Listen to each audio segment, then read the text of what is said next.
തിരുവനന്തപുരത്ത് ആത്മഹത്യ ചെയ്ത യുവ ഡോക്ടർ അഭിരാമിയുടെ ആത്മഹത്യാക്കുറിപ്പിലെ വിവരങ്ങൾ പുറത്ത്.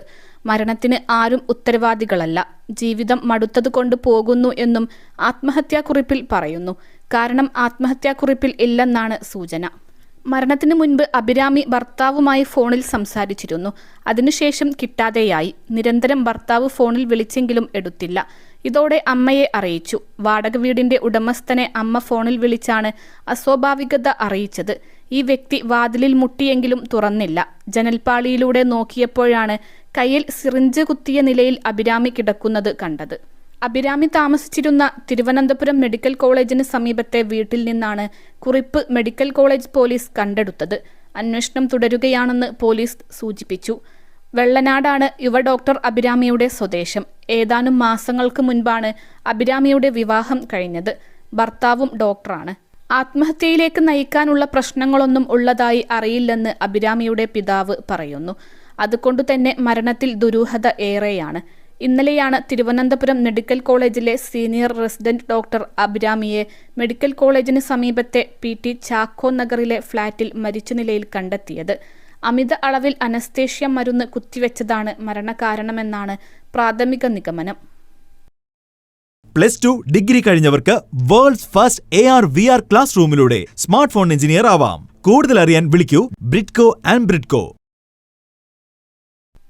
എന്താണ് സംഭവിച്ചത് എന്നുള്ള കാര്യത്തിൽ ഇതുവരെ വ്യക്തത വന്നിട്ടില്ല. സഹപ്രവർത്തകരിൽ നിന്നും സുഹൃത്തുക്കളിൽ നിന്നും കൂടുതൽ വിവരങ്ങൾ ശേഖരിച്ച് അന്വേഷണം നടത്താനുള്ള ശ്രമത്തിലാണ് പോലീസ്.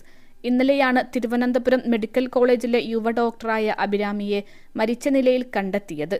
സീനിയർ റെസിഡന്റ് ഡോക്ടർ ആയിരുന്നു അഭിരാമി.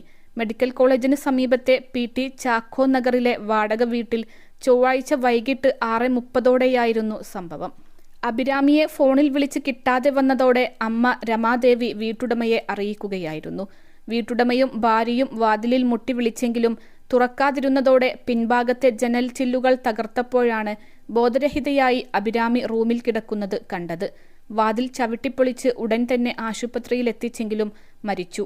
കഴിഞ്ഞ 3 വർഷമായി മെഡിക്കൽ കോളേജിന് സമീപത്തെ വീട്ടിൽ പേയിങ് ഗസ്റ്റായി താമസിക്കുകയായിരുന്നു. അമിത അളവിൽ അനസ്തേഷ്യ മരുന്ന് കുത്തിവെച്ചതാണ് മരണകാരണമെന്ന് പ്രാഥമിക നിഗമനം. വൈകിട്ട് പിതാവിനെ ഫോൺ വിളിച്ചതായും കൊല്ലത്തുള്ള ഭർത്താവിനടുത്തേക്ക് ഇന്ന് വൈകുന്നേരം പോകുമെന്ന് അറിയിച്ചിരുന്നതായും ബന്ധുക്കൾ പറയുന്നു. 21 ലക്ഷത്തോളം സന്തുഷ്ടരായ ഉപഭോക്താക്കളും 2 ലക്ഷത്തോളം തിമിര ശസ്ത്രക്രിയകളും പൂർത്തിയാക്കിയ മലബാറിലെ ഏക കണ്ണാശുപത്രി. ലോകോത്തര നിലവാരമുള്ള ചികിത്സാ സംവിധാനങ്ങൾ, എല്ലാ നേത്രരോഗ ചികിത്സാ സൗകര്യങ്ങളും വിദഗ്ധരായ ഡോക്ടർമാരുടെ മേൽനോട്ടത്തിൽ. അൽ സലാമ ഹൈ ഹോസ്പിറ്റൽ റോഡ്, പെരിന്തൽമണ്ണ.